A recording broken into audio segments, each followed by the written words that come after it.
Well, if you have a Bible open, I want to quickly, you all to go to the book of Ecclesiastes. We find, it is Ecclesiastes or the preacher. And if you go through, am I audible? Yes, sir, you're audible. Okay. Thank you, because I know I have wasted so much time. I just want to, uh, uh, I just don't want to waste anymore. Well, if you go through, uh, you can share the screen, sir.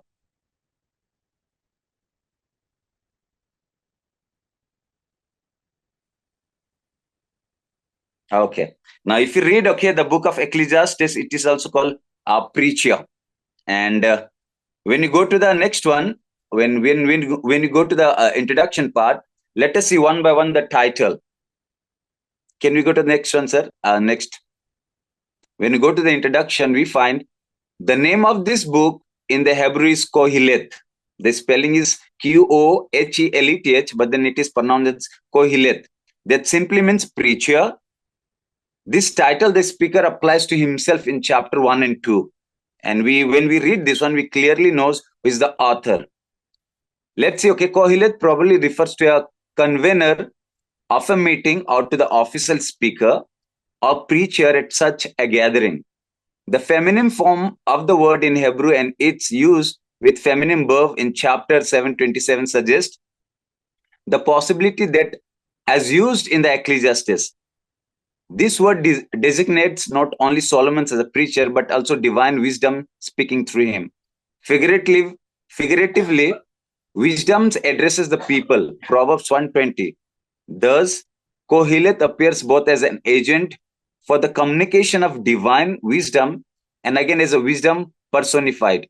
When you read chapter 12, verse 9, it is stated that because the preacher was wise, he still taught the people knowledge.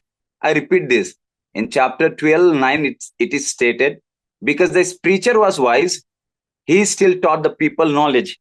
And I think once I was going through the book of Proverbs, and somewhere I was reading the explanation part from the commentary, I found that this King Solomon, who is the author of this book, Ecclesiastes, he did not take things for granted.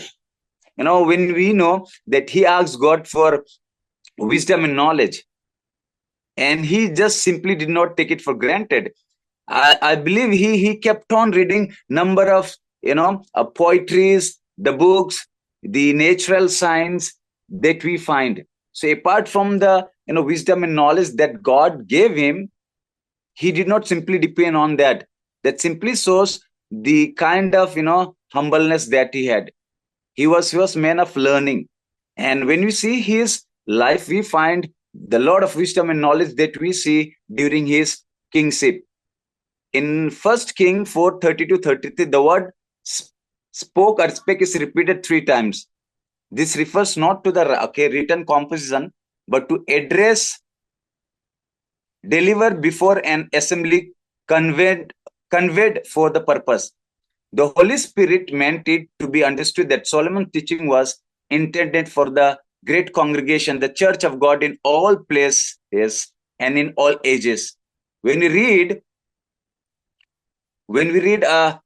Psalms 22, 25, 14, and 1 to 4, the Greek and Latin titles of Koheleth have been Ecclesiastes.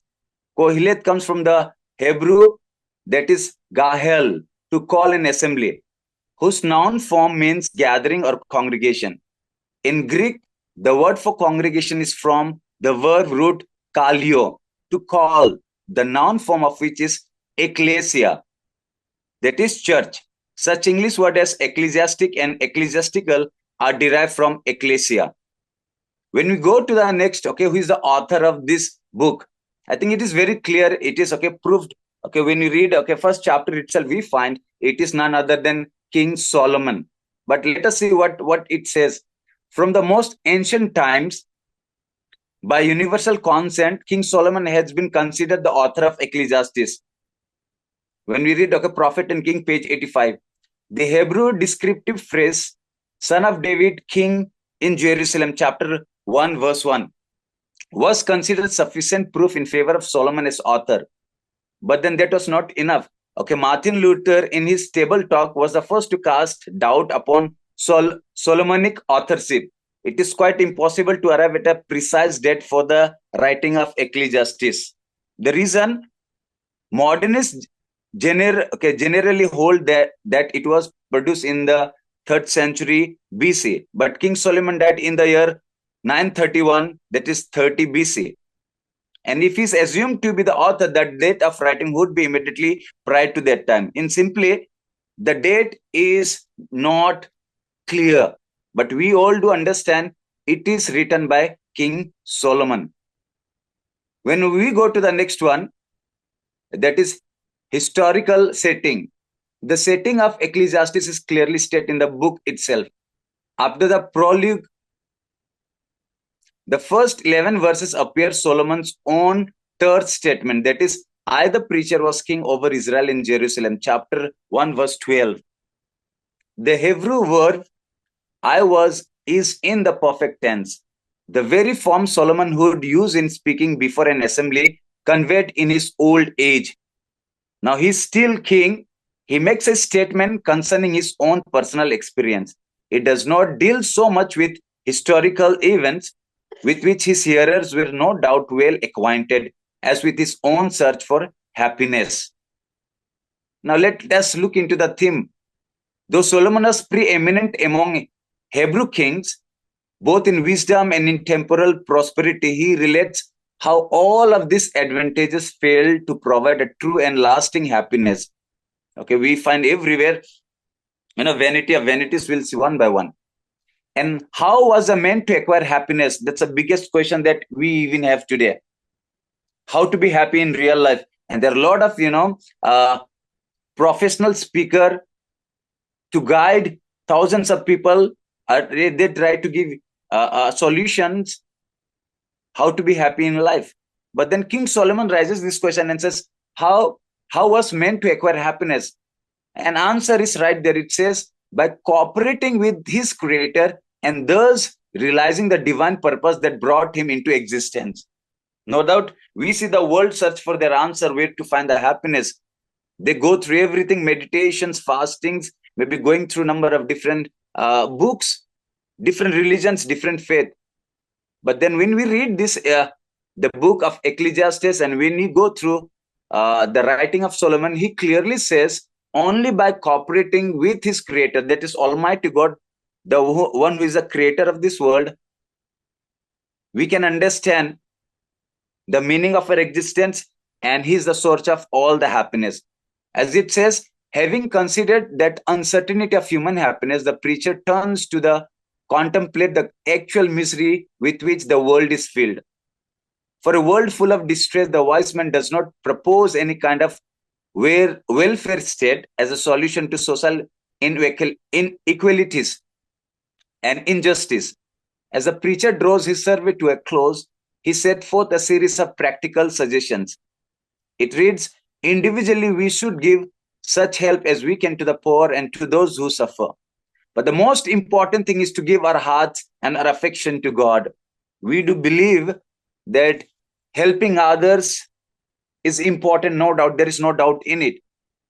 But then the most important thing is to give our hearts and our affection to God. That comes first. And to yield obedience to him, so be ready for the final judgment. So apart from the good thing that we do unto others, it is important that we give our hearts to God and prepare ourselves for the final judgment. Because once we read Ecclesiastes 12, verse 13, the last verse, 12, 13, it says, fear God and keep his commandment, because this applies to every person. Now, this verse is like the scripture reading for the book of Ecclesiastes. Ecclesiastes 12, 13. I would like to read, further it says, Ecclesiastes thus provides a sound philosophy of life, of the purpose of man's existence, of duty and destiny. In short, the meaning of life and fear of God that we find. Okay, when we go to chapter 1 of Ecclesiastes, let us see one by one. It says, Ecclesiastes chapter 1 of the Bible has multiple themes. including the futility of relying on reasons and experience to understand life, the vanity of life without God, and the idea that life is fleeting and unpredictable. The futility of relying on reason and experience is found in verse 3 to 11 of Ecclesiastes chapter 1. Describes Solomon's attempt to use his reason and exploration to understand the meaning of life, but ultimately concludes that this is futile. The vanity of life without God, Ecclesiastes chapter 1, 2 to 3 states, vanity of vanities, all is vanities. Now, in this verse itself, we find 5 times vanities. Vanity of vanities, that is 5 times. And when you read, it says the entire book of Ecclesiastes has 33 times of this word is being repeated 33 times. Vanity, 33 times. And in the Old Testament, apart from the Ecclesiastes, we find 33 times it is used in the Bible. So only in book of Ecclesiastes, we find 37 times vanity. And in other books of the Bible, we find 33 times. Let us read one by one. It says, all is vanity 5 times in one verse, emphasizing that everything lacks meaning without God. That's something we need to understand.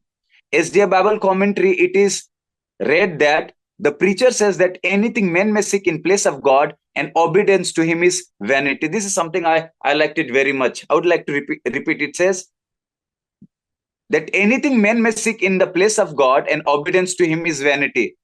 Life is fleeting and unpredictable.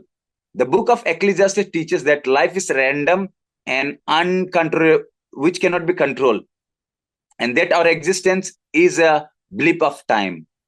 The first board section of the Ecclesiastes can be divided in 4 sections. The first one is the real restlessness of life, that is chapter 1, verse 4 to 11. Tasting the pleasure of life, that is chapter 1, verse 12 and chapter 2 to 11. Examining the purpose of life, and the 4th one is conclusion. Ecclesiastes is a response to Proverbs and teaches that life is not so simple as fearing God and choosing wisdom. The book's author presents the teaching of Kohelet, which could be Solomon's or an Israelite teacher using a Solomonic-like persona. But then we do understand this is not somebody else, but then it is being written by Solomon, and we understand the writings that we read is nobody else but then King Solomon. When you go to the next one, chapter 2, it says futility of pleasure. Let me read one by one and let us understand. Empty pursuit, a search for meaning in worldly pleasure. I think every human being have these motives, to study, to earn and reach the topmost height in this world, to have better life, to have comfortable life, to enjoy the life to the fullest. And this King Solomon was into that position. And look at the conclusion that he brings. And as a king, he was much powerful. He was rich enough. He could move anywhere, do anything, eat anything that he liked. But look at the conclusion that he is trying to bring. The empty pursuit, a search for meaning in worldly pleasures. Chapter 2 serves as a powerful reminder that earthly pursuit, wealth and wisdom, though seemingly appealing, ultimately offer no lasting satisfactions. True fulfillment is a divine gift, rooted in simple pleasure and acknowledging God's sovereignty in our lives. That's important. And again, this chapter is divided into 6 sections. Let us see 1, 2, 3, 4, 5, 6, one by one. First section is futility of pleasure and laughter. That is verse 1 to 3. It says, Solomon tastes in his heart with pleasure, wine, folly, but acknowledges the futility of this pursuit. Despite his merriment, he realizes that they offer no lasting satisfactions, as I said before. He wanted to try everything that he had. He was using the power, the source of money, and everything. But he says, at the end, This all these pleasures, wine, drinking, the life at its best offers no lasting satisfactions. When you go to section second of this chapter 2, pursuit of grandeur, that is verse 4 to 8, Solomon undertakes a great project like building houses, planting vineyards, garden and parks, and acquiring slaves, herds, and flocks. Despite amassing immense wealth, he acknowledged that these possessions are fleeting and unsatisfying. Same like verse 1 to 3. He was trying to do everything to see what is the ultimate result. But he clearly states that everything that he was doing was unsatisfying. Section 3, it says riches and entertainment. The first one, pleasure, followed by second one was grandeur, third is riches and entertainment. Verse 9 to 11, it says, despite becoming greater than all who were before him in Jerusalem and indulging his every desire, Solomon finds that all his achievements and possessions are meaningless. A chase after the wind. None of us can see the wind, air, a vapor. We can just feel it.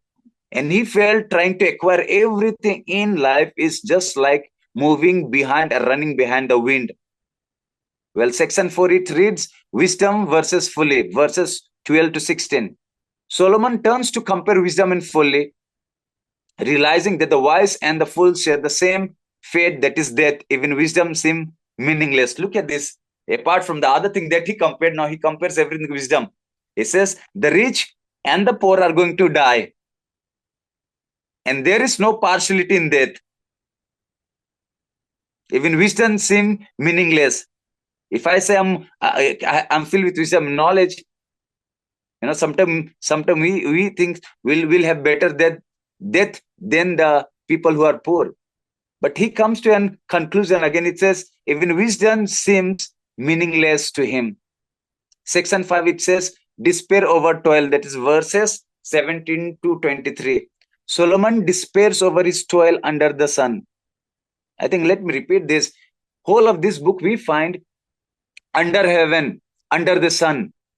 As I said, Ecclesiastes 12:31, fear God and keep his commandment. That's a key text for the entire book of Ecclesiastes. And the word under the sun, under the heaven, we find them repeatedly and many times. It says doing everything under the sun, that is okay, under heaven. It says realizing that recognizing that his successor might be wise or foolish, yet will inherit the fruits of his labor. This thought brings him sorrow and despair. Everything that is done under the sun. And when you go to the section 6, the goodness of enjoyment, verses 24 to 26, Solomon concludes that there is nothing better than to eat, drink, and find satisfaction in work. Apart from building, apart from the worldly position that we have. He acknowledged that wisdom, knowledge, and happiness are gifts from God, while sinners accumulate only to give to the righteous. I think one thing has to be clear this Sabbath evening as we go through the book of Ecclesiastes. And King Solomon acknowledges very clearly that wisdom, knowledge, and happiness are gifts from God. So Ecclesiastes 2 present Solomon exploration of various paths to satisfactions and fulfillment, revealing the futility of seeking happiness in material wealth, pleasure, work, and even wisdom. These chapters' poignant reflection compel us to question the immoral nature of earthly pursuits, to seek lasting contentment beyond transist realm. And as we go to the next chapter, that is chapter 3. To everything there is a season. I think all of us, we remember this one because we all believe there is time for everything. A time to born, a time to die, a time to plant, a time to pluck it out. And as we go through this, it says the rhythms of life, a reflective journey through Ecclesiastes chapter 3, teaches us to accept life's ebb and flow, understanding that every season has its divinely appointed time. It encourages us to find joy in our labor and acknowledge God's supreme and mysterious plan that far exceeds human comprehension. Despite the world's apparent injustice and the grim reality of mortality, we are called to trust God's ultimate judgment and live our life with faith and contentment. When you read verses 1 to 8, it says, "A time for everything." This section opens with a famous line, "For everything there is a season and a time for every matter under heaven." It then elaborates this principle with a series of opposite: birth and death, planting and uprooting, killing and healing, etc. The message is clear. Every event and action in human life has its appointed time following God's divine order. I think there cannot be a more clear picture than this. No matter how much we try to do good in our life, but then God has a appointed time. And we need to believe this. We need to believe this. Verses 9 to 15, it says God's eternal plan. I think each one of us, we believe. When you open Proverbs 19:21, it says there are many plans in men's heart, but the counsel of the Lord will stand. There are many plans in men's heart, but the counsel of the Lord will stand. No doubt we plan 100, maybe 100,000 things in our life. But then there is an appointed time from God. Let us read. It says, the author then explores the futility of human labor and asks what gains comes from toiling. He acknowledges that God has given humans a longing to understand eternity, yet they cannot fathom God's work from beginning to end. With all the wisdom and knowledge that we have, we cannot come to a conclusion about the work of God. We cannot understand His work from the beginning to the end. All things beautiful or otherwise happen according to God's eternal plan. The wise advisor is to enjoy one's life and labor as God's gift, as nothing can be added or taken from God's perfect work. Verses 16 to 22, it says, injustice, retributions, and mortality. In the final part of the chapter, the author reflects on the presence of wickedness and injustice in the world. He proposes that God will judge both the righteous and the wicked, implying a time for every activity, including judgment. The author also reflects on human mortality and the common destiny of humans and animals, concluding that one should enjoy one's work as it is their lot in life. Ecclesiastes chapter 3, a profoundly introspect chapter in the Old Testament, narrates a philosophical discourse about the cycle nature of life and profound, unknowable wisdom of God's divine plan. Attributed to the wisdom of Solomon, it invites us to contemplate the inevitable changes we face in life and accept that each season of life has its divine purpose, irrespective of our understanding. When you go to the next one, that is chapter 4. Chapter 4. Chapter 4. It says, the evil of oppression, navigating the twists and turns of life. A study of Ecclesiastes chapter 4 paints a vivid pictures of life struggles, the folly of incense toil, the ephemeral nature of power, yet it also reveals the enduring value of companionship, encouraging us to seek and cherish relationships that strengthen our journey through life. In navigating the twists and turns of life, we are reminded to step away from envy-driven labor and to value companions around us as they provide comfort, strength, and resilience. Verses 1 to 3, it says, the cry of the oppressed. The preacher begins by observing the tears of the oppressed with no comforter, remarking that the dead are better than the living. Even better are those who have not yet been born and seen the evil deeds under the sun. I think we can see a lot of people outside. They're treated badly, and I'm sure they must be looking out to God. And the preacher, he's tried to sow the cry of the oppressed. When we read verses 4 to 6, the folly of envy and overwork, the preacher continues acknowledging that envy motivates much labor and achievement, leading to a restless pursuit of success. However, he asserts that it is better to have a quiet spirit and few possessions than to toil restlessly with both hands full. It says human wants are unlimited. I think all those who have gone through, have studied commerce and economics, it says human wants are unlimited.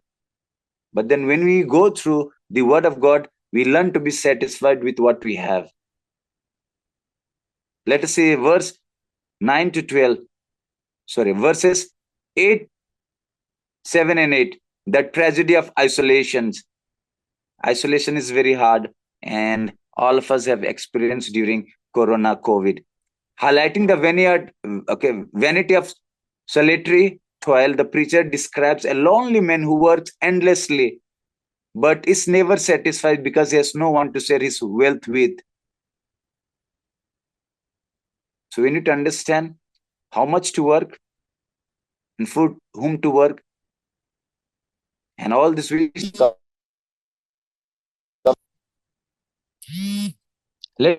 verses 9 to 12.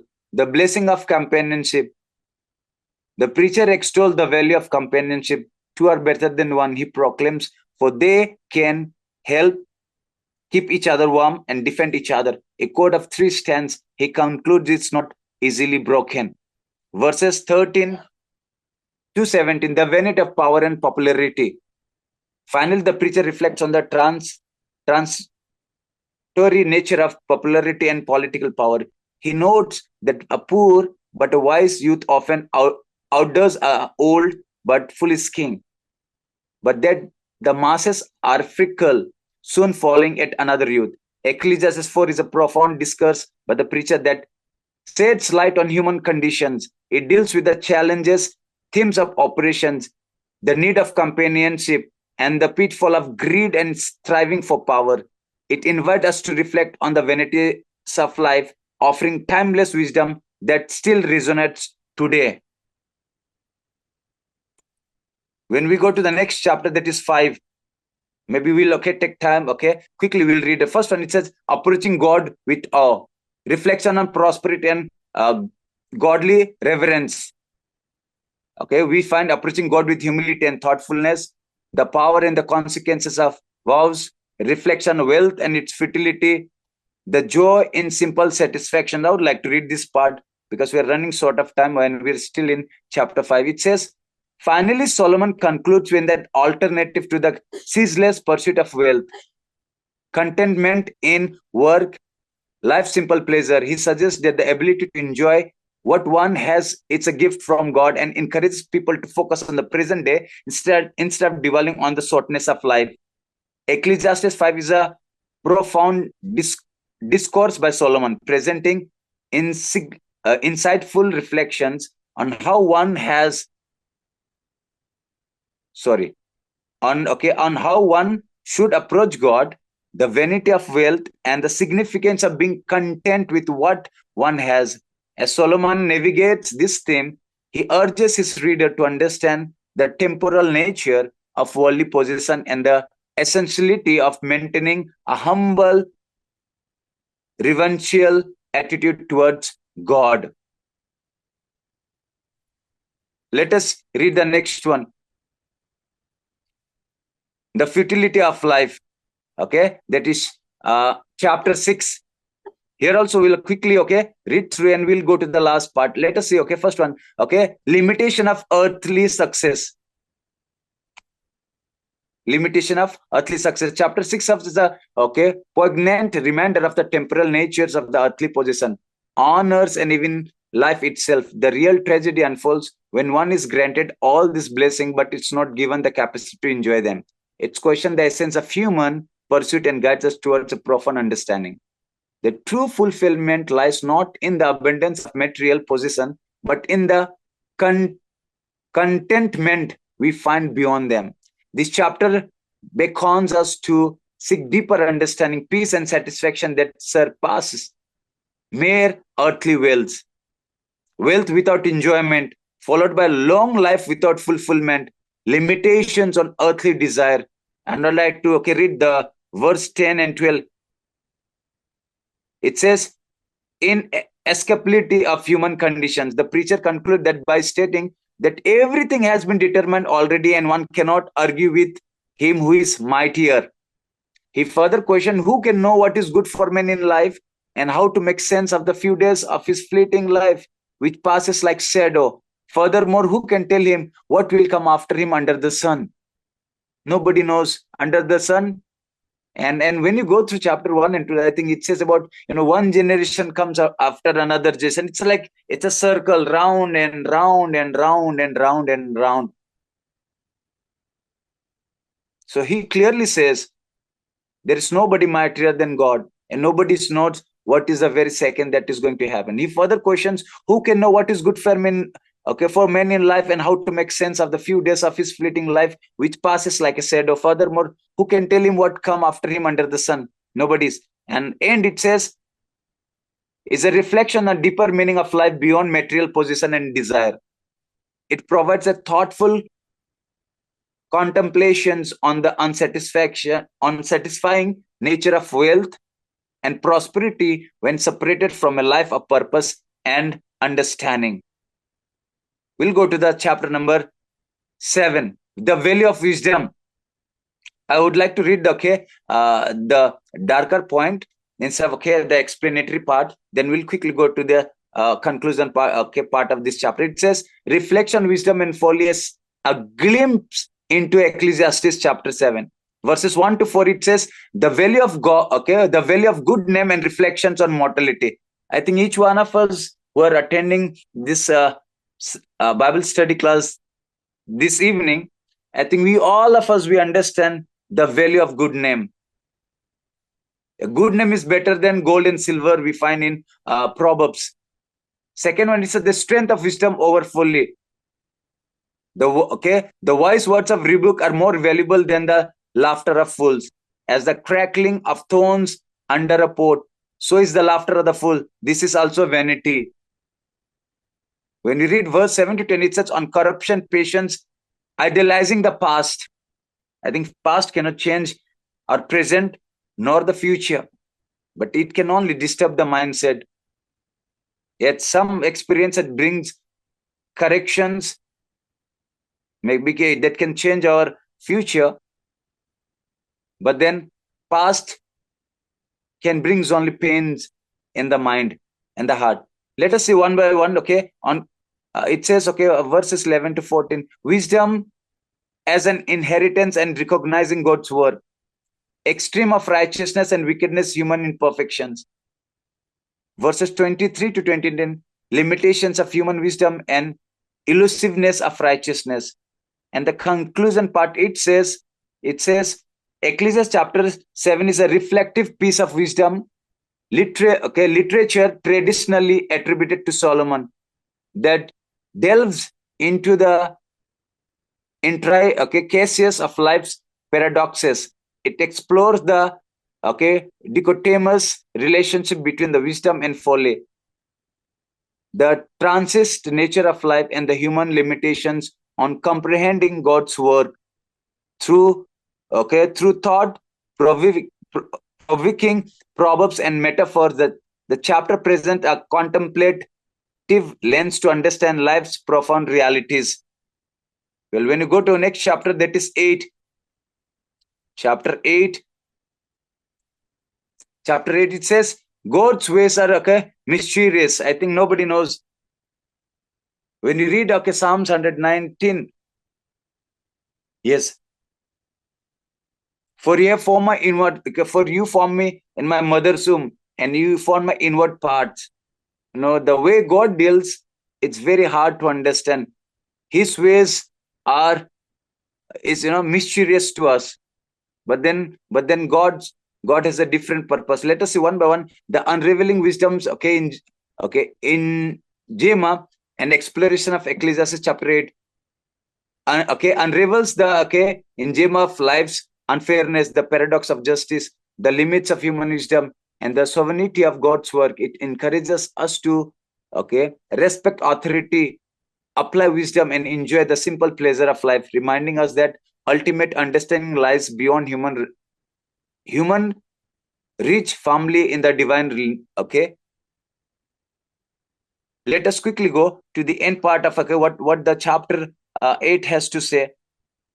We find, okay, stand as a profound contemplations on the complexities of life, the intricate relationship between wisdom and authority, and the enduring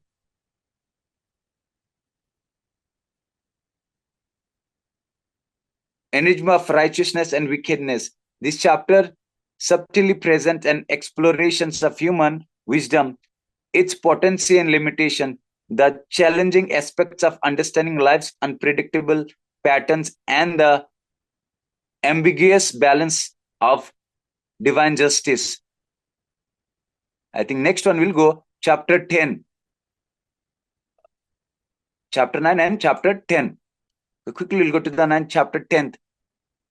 Then 11 and 12 we have.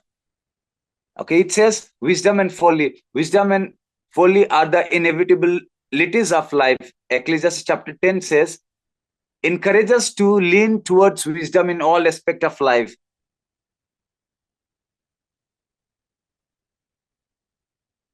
Highlighting the destructive nature of folly, it calls us to be diligent and responsible and to respect authority. In life's unpredictability, wisdom serves as our guide, offering great direction and potential for well lived life. Verses 1, 2, and 3. Impact of folly on wisdom, the misuse of power.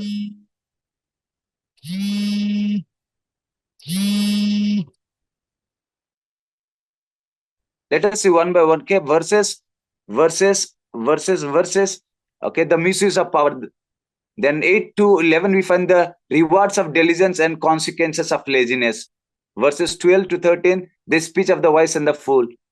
Verses 16 to 17, lesson on leadership. It says the final part of this chapter offer insight into leadership. The author advises against indulgence and highlights the importance of responsible leadership. He also warns against openly criticizing a ruler, emphasizing the value of discretion. The end part of this chapter, it says, Ecclesiastes 10 is a profound reflection on the contrast between wisdom and folly and the role they play in the broader spectrum of life's experiences. The author explores the unpredictability of the life, the misuse of power, and the significance of diligence versus laziness. Through allegories and vivid imagery, we journey into understanding the necessity of wisdom and the detriment of folly in our lives.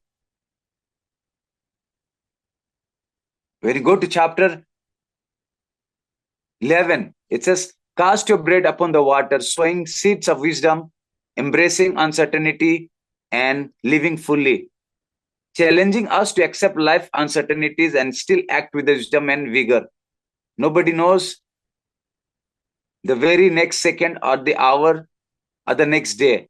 But then it says in chapter 3, we need to learn to accept uncertainties in life. It's a reminder that while life is unpredictable, that no excuse for inactions. By embracing the unknown and balancing youth's vitality with wisdom of age, we learn to live fully and faithfully. Investigating in life, that is verses 1 and 2, it says, the chapter begins with metaphor encouraging diversification in investment, suggesting that one should not put all their efforts into one venture. It's a illogical, okay, call to embraces life's uncertainties. Weather and uncertainty, verses 3 and 4. These verses discuss how unpredictable the weather is and use it's an allegory for life's unpredictability. They also cautions against inactivity due to cautions. Embracing youth and facing aging, verses 5 and 6. Verses 5 and 6 extend the metaphors of life uncertainties, encouraging people to sow their seeds in the morning and evening, acknowledging that they would not know what will succeed. it emphasizes actions without knowing the future. The joy of youth and the reality of aging, verses 7 to 10. The last section of the chapter contrasts the joy and the vigor of youth and the sober reality of aging. It encourages enjoyment of youth, but also mindfulness of judgment and mortality. And we find at the end of chapter 11 what King Solomon wants us to understand. Explores the uncertainty of life, encouraging a balance between caution and risk.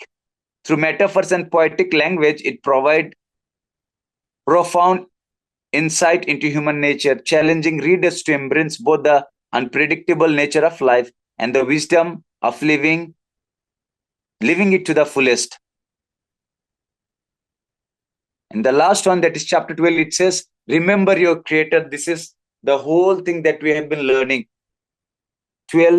Chapter 12, verse 13, fear God and keep his commandment. It says, embrace wisdom and honor the creator in your youth. Serves as a powerful reminder of the transcendence of life and the value of wisdom. It encourages us to honor and remember God in our youth, to cherish and utilize the vigor of youth wisely